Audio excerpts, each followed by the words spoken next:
एक खास शख्सियत के साथ मुलाकात। देखिए जयदेव पटेल के साथ नंबर 1 इंडिया न्यूज पर रोजाना रात 9 बजे। नमस्कार व्यूअर्स, मैं जयदेव पटेल और आप देख रहे हैं नंबर 1 इंडिया न्यूज। आपका एक बार फिर स्वागत है एक खास शख्सियत के साथ मुलाकात प्रोग्राम में। आज हम बात करेंगे मिडिल ईस्ट में जारी जंग की वजह से 5 दिनों के भीतर 2 बार पेट्रोल डीजल के जो कीमतें वो बढ़ाई गई। ऐसे में इसको लेकर के राहुल गांधी द्वारा देश में आर्थिक तूफान को लेकर के एक चेतावनी दी गई। आखिर इसके क्या मायने और इसी के साथ साथ में लगातार जो पेट्रोल डीजल के दामों में जो वृद्धि की जा रही है, क्या धीरे धीरे जो वृद्धि की जा रही है जैसे टेलर है और एक बड़े प्राइस हाइक की तरफ चीजें आगे बढ़ती नजर आ रही है। इन्हीं तामुद्र बात करने हमारे साथ खास हमारे देश के जाने माने अर्थशास्त्री प्रोफेसर अरुण कुमार। प्रोफेसर अरुण कुमार जी, आपका बहुत बहुत स्वागत है आज हमारे प्रोग्राम में। धन्यवाद। प्रोफेसर अरुण कुमार जी, आपसे मेरा पहला सवाल है कि नेता प्रतिपक्ष राहुल गांधी की तरफ से आर्थिक जो तूफान है वो आने वाला है, इस बयान को आप कैसे देखते हैं? इस बीच कहने की लगातार सरकार द्वारा भी 2 बार पेट्रोल डीजल की कीमतें वो बढ़ा दी गई है।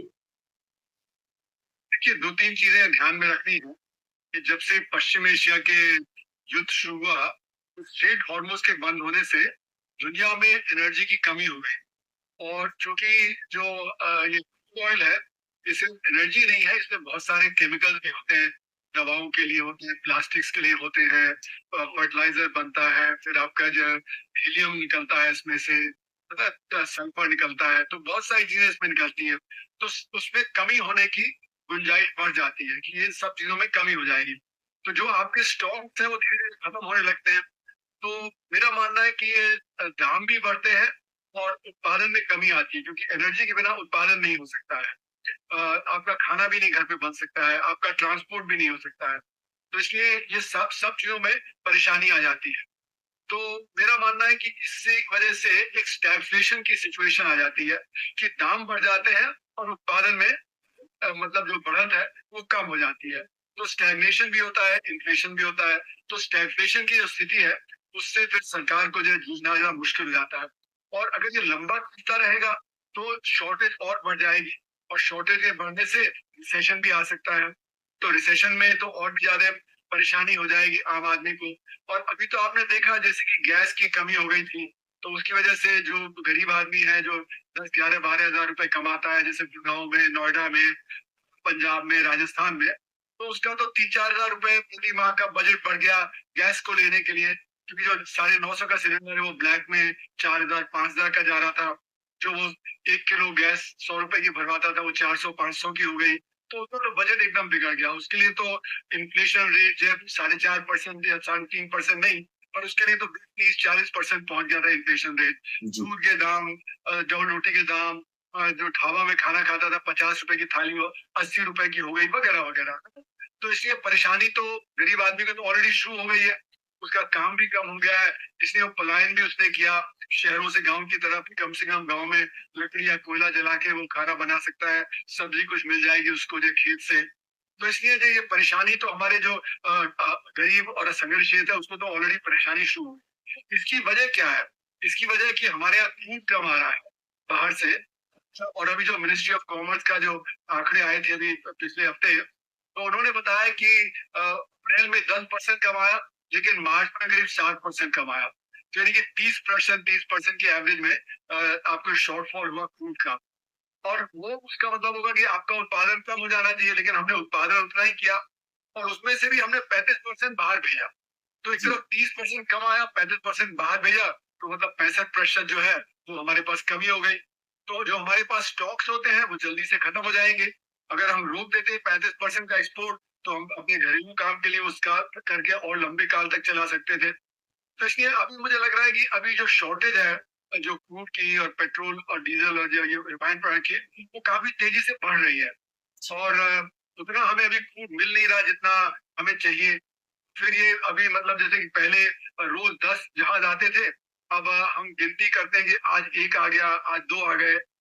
तो मतलब 80 दिन में अगर 800 जहाज जहाज आने चाहिए थे और आए कुल 100, 125, तो फिर वो परेशानी तो बढ़ जाती है। जी प्रोफेसर अरुण कुमार जी, लेकिन अगर मैं आपकी बात को थोड़ा सा और आगे लेकर के जाता हूँ, तो पेट्रोल डीजल की प्राइस हाइक की अगर बात करें, जिस प्रकार से कीमतों में बढ़ोतरी की गई है, तो दुनिया भर के अलग अलग देशों में 50 से लेकर 70% तक ये प्राइस जो बढ़ा दिए गए, लेकिन भाई भारत ने कहा इनके 4% के आसपास इस प्राइस को बढ़ाया है।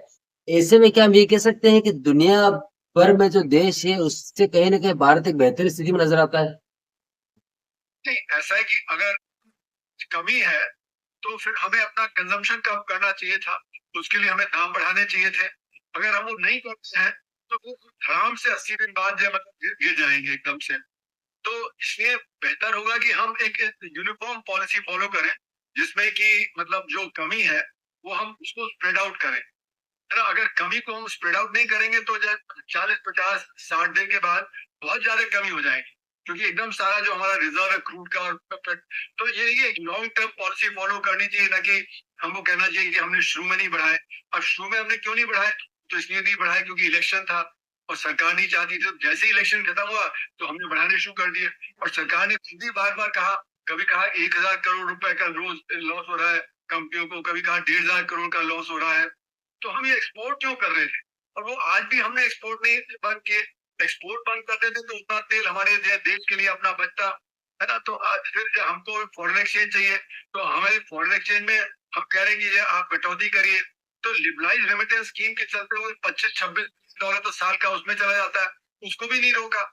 और फिर जैसे कि अभी कहा जा रहा है कि हम जो प्राइवेट ट्रांसपोर्ट की जगह पब्लिक ट्रांसपोर्ट, तो ये सारे सुझाव तो हम लोगों ने मार्च में दिए थे, और बहुत सारे देशों में तो मार्च से ही उन्होंने शुरू कर दिया था ये कदम उठाना, क्योंकि अब ये दिखता ही है कि जैसे युद्ध होते हैं तो सालों चलते हैं। जैसे यूक्रेन का युद्ध 4 साल से चल रहा है, पैलेस्टाइन में जो 3 साल से चल रहा है, फिर आपका जो इराक में जब युद्ध हुआ था तो वो भी 10 साल चला, अफगानिस्तान में चला, लीबिया में चला, सीरिया में चला।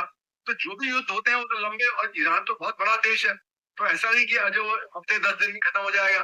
तो हमें तो लंबी तैयारी करके रखनी चाहिए थी। जी। हमने जरूर उस समय दाम नहीं बढ़ाए, पर हमने तो पहले से ही दाम बढ़ा के रखे हुए थे। तो जब पेट्रोल मतलब जो क्रूड ऑयल के दाम गिरे थे तो हमने जो पेट्रोल डीजल के दाम तो नहीं गिराए थे, तो इसलिए जो प्रॉफिट जो था हमारी कंपनियों को, वो प्रॉफिट तो उनके पास था ही, तो इसलिए वो लॉस जो है अभी दिखा रहे हैं।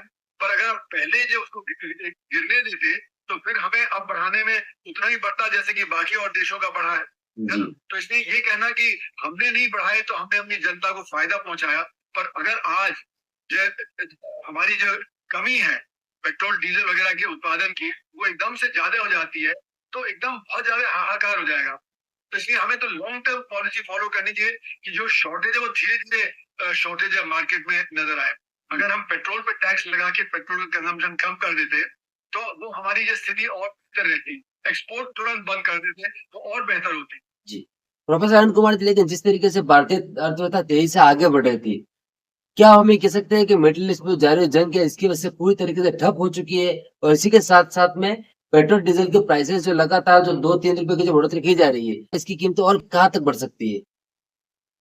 देखिए, हम इसको पश्चिम एशिया बोलते हैं, ना कि मिडिल ईस्ट बोलते हैं, क्योंकि हमारे ये वो एशिया का पश्चिम है। वो ब्रिटेन और अमेरिका के लिए मिडिल ईस्ट हो सकता है, पर हमारे लिए तो पश्चिम एशिया है, तो हमें पश्चिम एशिया का टर्म ही इस्तेमाल करना चाहिए। और जैसे मैंने कहा कि क्योंकि ये सिर्फ एनर्जी जो है, जब आपके पास एनर्जी कम रहेगी तो आपका उत्पादन तो गिरेगा ही गिरेगा, है ना। लेकिन आप सवाल है कि उसको ऑप्टिमाइज कैसे करें, जो गैर जरूरी और जरूरी है उसके बीच में फर्क करना चाहिए। और ये मैंने मार्च में भी अपना जो लिखा भी था और बोला भी था कि हमें गैर जरूरी को कम करना चाहिए और जरूरी के लिए पूरा जो तेल सप्लाई करना चाहिए। अब जैसे कि फर्टिलाइजर है, फर्टिलाइजर तो जो पश्चिम एशिया से भी आता था वो रुक गया, और हम भी उत्पादन करते थे, उसमें खून की कमी की वजह से कम हो जाएगा, तो फिर खाने पीने की कमी हो जाएगी। तो हमको फर्टिलाइजर के लिए तो पूरा जो पूर्ति करनी चाहिए, जिससे कि खाने पीने की कमी ना जो हो। और जो लग्जरी आइटम है, जो हमारा जो ऊपर का 5% जो वर्ग है, जो बहुत लग्जरी आइटम वगैरह कंज्यूम करता है, वहां पे कमी हो जाए तो कोई प्रॉब्लम नहीं होगी बाकी अर्थव्यवस्था के लिए। हाँ, बेरोजगारी जरूर बढ़ेगी उससे। या जैसे सोना है, अगर हम सोने पे पाबंदी लगा देते हैं तो सुनारों को प्रॉब्लम होगी, लेकिन सोने पे पाबंदी लगाने से कोई आपका बाकी प्रोडक्शन नहीं इफेक्ट होता, बाकी प्रोडक्शन चल सकता है। और आपके पास जो फॉरेन एक्सचेंज बचेगा उससे हम ज्यादा तेल खरीद सकते हैं, क्योंकि तेल के दाम तो 50% तो बढ़े हुए हैं, और अगर ये युद्ध चलता रहा तो 70, 80, 90% बढ़ सकते हैं। तो उसकी वजह से और ज्यादा परेशानी आएगी। तो जो अभी स्टैग्फलेशन की स्थिति हमारे देश में लग रही है कि हमारा दाम बढ़ रहे हैं, होलसेल प्राइस इंडेक्स तो 8% तो बढ़ ही चुका है, उसका असर अब रिटेल इन्फ्लेशन में भी आएगा। तो वो इन्फ्लेशन बढ़ रहा है और उधर उत्पादन में थोड़ी कमी आ रही है, क्योंकि हर क्षेत्र में परेशानी है। तो इसलिए मेरा मानना है कि स्टैग्फ्लेशन से रिसेशन में जाने की खतरा है। रिसेशन का मतलब है कि ये उत्पादन आपका गिरने लगेगा। यदि उत्पादन अगर गिरने लगेगा तो बहुत परेशानी की बात होगी, क्योंकि फिर आपका जो एम्प्लॉयमेंट जनरेशन है वो और कमजोर पड़ जाएगा, और तरह की परेशानियां आपके अर्थव्यवस्था में आएंगी। और जब कमी होगी तो फिर ब्लैक मार्केटिंग भी होगा। तो हमें अपने ट्रेड पे अंकुश लगाना पड़ेगा। जैसे कि गैस में ब्लैक मार्केटिंग हुई, जैसे कि सुनने में आ रहा है फर्टिलाइजर की कमी से वहां पे भी ब्लैक मार्केटिंग चल रही है। तो ट्रेड पे हमें अंकुश लगाना पड़ेगा कि ट्रेड इस तरह की प्रॉफिटियरिंग न करे। जी तो इसलिए ट्रेड पे पाबंदी लगाना एक बहुत जरूरी बात है। और आने वाले समय में मुझे लगता है परेशानी काफी बढ़ जाएगी, क्योंकि हमने सही समय पे कदम नहीं उठाए। हमने जो अनाउंसमेंट की है प्रधानमंत्री जी ने, वो 73 दिन नहीं की है।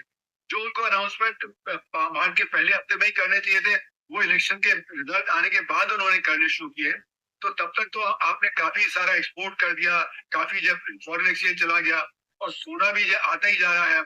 और सोना तो ज्यादा इन्वेस्टमेंट के लिए आ रहा है। जो 5% लोग सोना खरीद रहे हैं, वो कोई ज्वेलरी के लिए नहीं, जवाहरात के लिए नहीं कर रहे, वो इन्वेस्टमेंट के लिए कर रहे हैं। जी तो इन्वेस्टमेंट के लिए है, वो तो अनप्रोडक्टिव है। तो इसलिए जिस सोने पे भी ये मतलब कुछ करना चाहिए। और जब तक हमारे देश में काले धन की अर्थव्यवस्था तेज रहेगी, तो सोने का भी होगा और देश से फ्लाइट ऑफ कैपिटल भी होगा।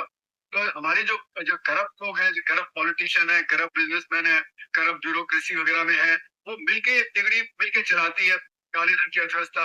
तो जब तक उस पर अंकुश नहीं लगाएंगे, तब तक आम जनता भी बात नहीं मानेगी। और जी जनता का तो ये 95% तो कोई जो एक्स्ट्रा कंजम्पशन करता नहीं, उनका तो बेयर नेसेसिटीज ही होती है।